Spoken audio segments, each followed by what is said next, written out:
Yeah, if you're out there looking for silicone molds, I gotta tell you the best place to look is probably gonna be Walmart. So I'm gonna look around here a little bit and see if I can find where they have them. Yeah, gift cards. Because like silicone molds, when you don't have them, what are you gonna do? So I'm gonna keep on walking down over here.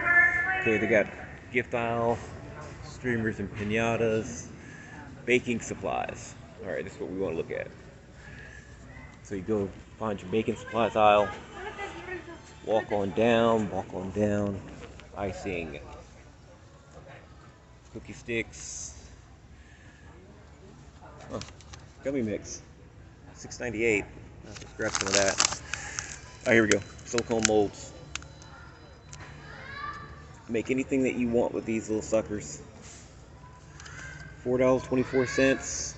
You and your kids can have a great afternoon just making goofy stuff. All right. Talk to you guys later.